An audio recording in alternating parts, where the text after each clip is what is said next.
চুমুকে।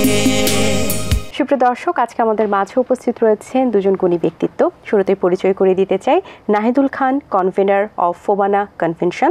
সেই সাথে আমাদের মাঝে উপস্থিত রয়েছেন Mahbubur Rahman Bhuiyan, member secretary of FOBANA convention.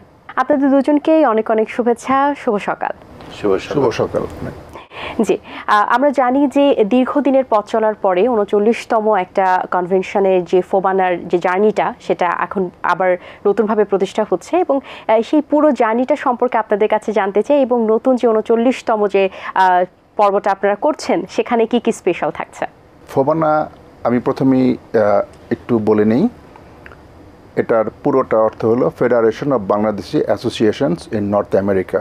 এটি একটা ফেডারেশন এবং আমাদের সদস্য হলো যে ওখানে নর্থ আমেরিকাতে যে বাংলাদেশের সোশিও কালচারাল যে সংগঠনগুলো রয়েছে সেই সংগঠনগুলো হলো ফোবানার সদস্য এবং প্রতিটি সংগঠন থেকে একজন করে রিপ্রেজেন্টেটিভ ফোবানা ফেডারেশনে রিপ্রেজেন্ট করে থাকেন। আমাদের বেসিক ফান্ডামেন্টাল যে অবজেক্টিভ সেটা হলো যে বাংলাদেশি কালচার এবং হেরিটেজকে নর্থ আমেরিকাতে এবং আমাদের পরবর্তী প্রজন্মের মধ্যে ছড়িয়ে দেওয়া এবং এটা রুট ডাউন করা বিদেশে এবং স্পেশালি নর্থ আমেরিকাতে, সেটাই হলো মূল লক্ষ্য। সেই সাথে ওভার দ্য টাইম ফোবানার কিছু কিছু উইংস আমরা যেটা বলি সেগুলো প্রতিষ্ঠিত হয়েছে। যেমন আমরা ইয়ুথ ফোরাম নিয়ে কাজ করি। ইয়ুথ ফোরামকে আমাদের যে ইয়াং যে নেক্সট জেনারেশন আছে তাদের মধ্যে নেটওয়ার্কিং, কানেক্টিভিটি অ্যান্ড লিডারশিপ ট্রান্সফরমেশনের জন্য আমরা কাজ করে থাকি। সেই সাথে আমাদের আছে বিজনেস, নেটওয়ার্কিং অ্যান্ড ইনভেস্টমেন্ট একটা উইং আছে। সেখানে আমরা কাজ করে থাকি বাংলাদেশ এবং নর্থ আমেরিকাতে বিজনেসের যে ব্রিজটাকে এস্টাবলিশ করা এবং যারা নাকি আগ্রহী আমেরিকান ইনভেস্টর বাংলাদেশে ইনভেস্ট করতে চায় এবং ভাইস ভার্সা, সেগুলো আমরা ফ্যাসিলিটেট করে থাকি এবং কানেক্টিভিটি মেনটেন করে থাকি। এখন আমি আসতেছি 39th কনভেনশনের ব্যাপারে, যেটা 2025 সালে কনভেনশনটি হচ্ছে আটলান্টা, জর্জিয়াতে এবং ওটা 39তম কনভেনশন ক্রমাগতভাবে হয়ে আসতেছে।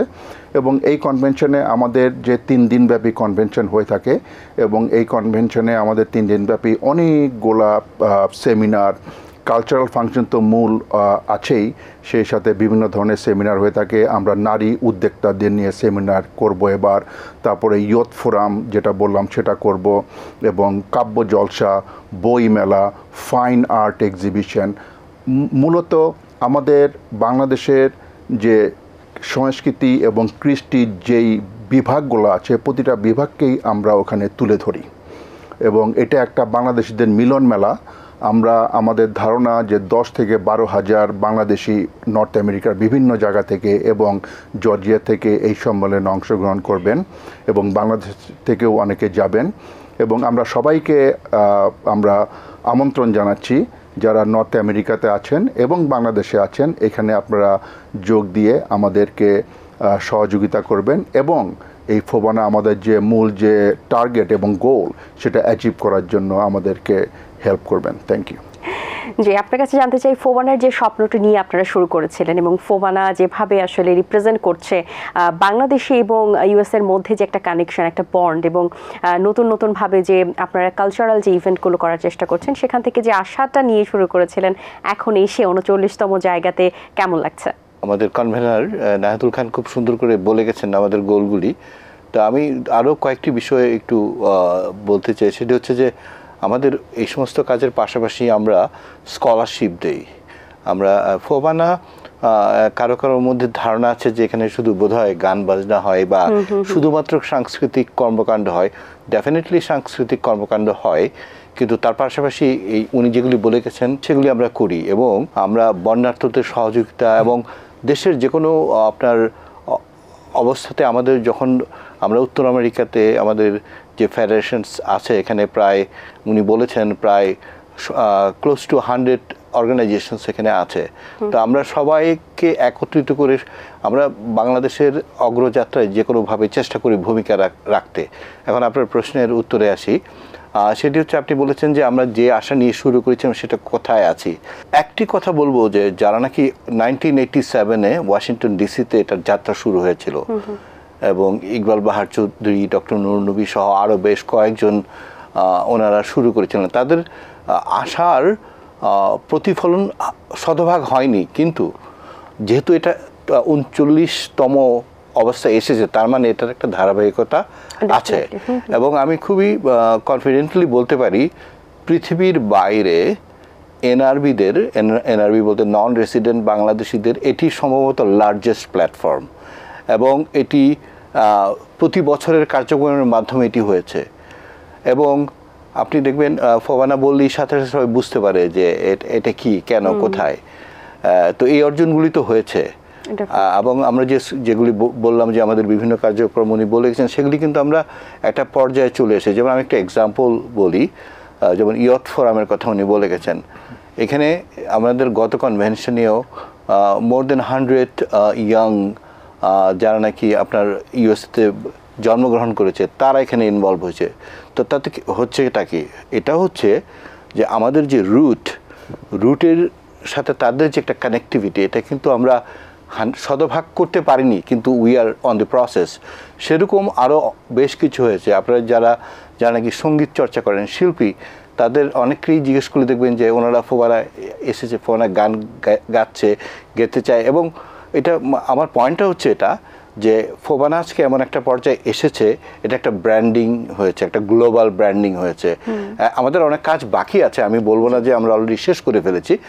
তো আমি তো মনে করি যে আমরা একটা খুব সাকসেসফুল অবস্থায় না আসলেও আমরা অনেক কাজ করেছি, এবং ইটস এ জার্নি, এটা এখনও যাচ্ছে। আশা করি যে আমরা আমাদের সমস্ত গোলগুলি আসলে, মানে ফোবানা একটা অনেক ব্যাপক ব্যাপার, এই ছোট আলোচনা পরিসরে এটা শেষ করা যাবে না, শেষ করা সম্ভব না। সেই সাথে যদি আমরা বলি যে কমিটমেন্টের বিষয়টাও কিন্তু একটা খুব ইম্পর্টেন্ট একটা থিং, যেটা আপনারা যে শুরু করেছিলেন এবং বিভিন্ন সংস্থার সাথে বিভিন্ন কালচার ইভেন্ট, আপনি বলছিলেন এডুকেশনে আপনারা সেইভাবেও আপনারা আছেন, সেখানেও জড়িত আছেন, সেখানে সংযুক্ত আছেন। সেই জায়গা থেকেও কিন্তু কিছু কমিটমেন্টের বিষয় থাকে, যেটা আপনারা অবশ্যই দীর্ঘদিন ধরে মেনটেন করতে পেরেছেন বলে আজকে ফোবানা এই জায়গায়। এবং ফোবানা অনেক পরিচিত একটি নাম, এবং অনেকের হয়তো অনেক ধারণা না থাকলেও ফোবানা শব্দটা সম্পর্কে তারা অবগত। জি জি জি, অবশ্যই। জি, সো আপনাদের যে এখন যেভাবে চলছে, প্রত্যেক বাড়ি তো অবশ্যই আপনারা চেষ্টা করেন একটু নতুন ভাবে দর্শকদের আসলে, বা যারা আসলে এটার সাথে যুক্ত আছে, বা ইউএসএ যারা আসলে দেখতে পারবে বাংলাতে, তাদের মাঝে একটু নতুনত্ব রাখতে। সো এইবারের আসলে মূল বিষয়টা কি থাকবে, এবং আমরা জানি যে এটা আগস্টে হচ্ছে, সো সেই ব্যাপারে একটু জানতে চাই যে আলোচনায় আসলে কি কি থাকবে, বা ইউএসকে আবার নতুনভাবে বাংলাদেশিরা কিভাবে রিপ্রেজেন্ট করছে। আগামী যে 39তম যে ফোবানাটা হতে যাচ্ছে আটলান্টা জর্জিয়াতে, সেটাতে আমাদের নতুন যে বিষয়গুলো থাকতেছে, সেগুলোর মধ্যে নতুন বিষয় বলতে আমি বলবো যে মোটামুটিভাবে প্রতিবারই আমরা যেই বিষয়গুলো করে থাকি সেগুলোর মধ্যে অ্যাড হ্যাঁ, যেটার মধ্যে নতুন আমরা অ্যাড করি, সেটা হলো এবার আমরা বিশেষ জোর দিচ্ছি ইয়থ ফোরামের উপরে। ইয়থ ফোরাম সেমিনার আমরা বিভিন্ন স্টেট থেকে অন্য পূর্ববর্তী বছরগুলোতে যে সমস্ত ছেলেমেয়েরা বা ইয়ং প্রফেশনালরা যারা ইয়থ ফোরামে ছিলেন, তাদেরকে আমরা কানেক্ট করতেছি, এবং we are bring them to Atlanta. So it gonna B A bigger seminar, বা ওই ধরনের একটা কিছু করতেছি, এবং কানেক্টিভিটিটা আরও বড় করতেছি। এই ক্ষেত্রে আমি আরেকটা জিনিস উল্লেখ করতে চাই, সেটা হলো আমাদের নর্থ আমেরিকাতে আমাদের যে নেক্সট জেনারেশন, আমাদের মধ্যে অনেক ক্রস কালচার বিয়ে শাদী হচ্ছে। তো এই ইয়ং প্রফেশনাল এবং কলেজ যে ইয়ুথদের একসাথে করা, এর মধ্যে আমাদের আরেকটা অ্যাডেড বেনিফিট, যদি এখান থেকে আমাদের সেম কালচারে আমরা যেটা নাকি প্রমোট করে থাকি, যদি এখানে যদি কোনো কানেক্টিভিটি হয় এবং ওখান থেকে যদি কোনো ফ্যামিলি স্টার্ট করে, সেটা আমাদের একটা অ্যাডেড বেনিফিট, ওটা আমরা এনকারেজ করে থাকি। সেই সাথে সাধারণত আমাদের যে উইমেন এম্পাওয়ারমেন্ট একটা ইভেন্ট থাকে, সেই ইভেন্টের সাথে এবার আমরা অ্যাড করতেছি যে ওমেন এন্টারপ্রেনারশিপ যারা নাকি আছে, যারা নাকি নারী উদ্যোক্তা হতে চান বা যারা আছেন, তারা ওখানে একটা প্রেজেন্ট করবেন এবং একটা সেমিনার করবেন, এবং তাদেরকে ফ্যাসিলিটেট করার জন্য কি কি দরকার সেই জিনিসগুলো আমরা তুলে ধরবো। আমাদের মূল লক্ষ্য হলো যে নারীর ক্ষমতায়ন এবং তাদেরকে বিজনেসে ইনভলভ করা। হ্যাঁ, এইটাও একটা থাকবে। এবং সেই সাথে যেটা নাকি গতানুগতিক যে বিষয়গুলো আছে সেটাতে থাকবে, এবং আরেকটা জিনিস থাকবে সেটা হলো যে multi faith discussion. Multi faith discussion বলতে আমাদের যে ধর্মীয় আমাদের যে বিশ্বাস, সেই ধর্মীয় বিষয়ে ওখানে অনেক আমেরিকাতে বিভিন্ন সব ধরনের ধর্মই আছে। আমরা ইনভাইট করব বিভিন্ন ধর্মের যারা নাকি স্কলার তাদেরকে, এবং এটা ওপেন ডিসকাশনে, যেটা নাকি মাল্টি ফেইথ ডিসকাশন আমরা বলে থাকি। এছাড়াও আমাদের আরও থাকবে, যেটা নতুন আমরা অ্যাড করতেছি, যে আর্টিফিশিয়াল ইন্টেলিজেন্স এটা কি এবং এটার ফিউচার প্রসপেক্ট কি, এটাকে কিভাবে কাজে লাগাতে পারি এবং এটা থেকে আমরা কিভাবে উপকৃত হতে পারি। So this one is a completely a new addition to with all the others.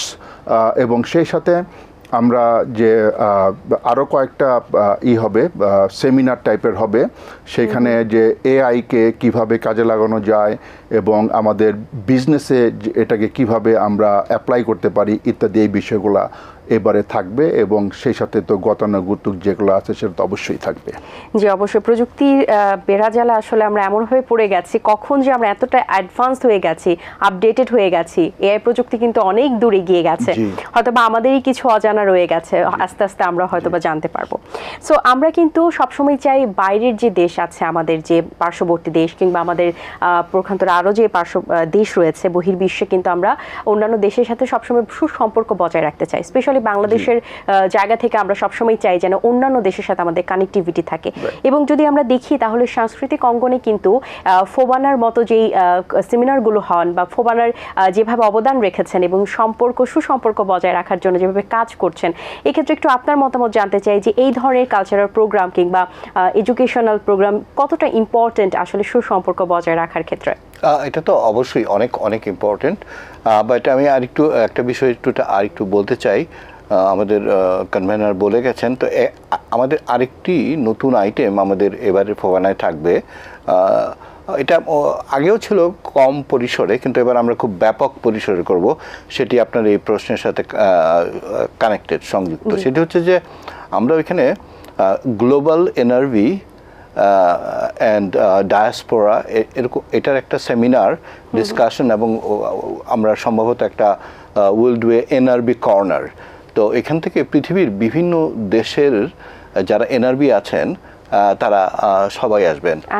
আমাদের তো ধারণা অ্যাটলিস্ট 15টাই দেশের থেকে এনআরবিরা আসবেন। তো এনআরবিরা তো আমরা তো আসলে অনেক বছর যাবত থাকি একটা দেশে, আমরা তো ওই দেশের নাগরিক এবং আমরা সময়ে ওই দেশের কালচারের সাথে ইনভলভ হয়ে গেছি। তো ওনারা সবাই যখন আসবেন আলোচনা হবে, এবং ম্যাটার অফ ফ্যাক্ট আমরা এখন এই সময়ে ঢাকা এসেছি একটি এনআরবি কনভেনশনে জয়েন করার জন্য। ওইখানে আমরা ফোবানার একটা প্রেজেন্টেশন আছে, ওইখানে আমরা ওইটা বলবো।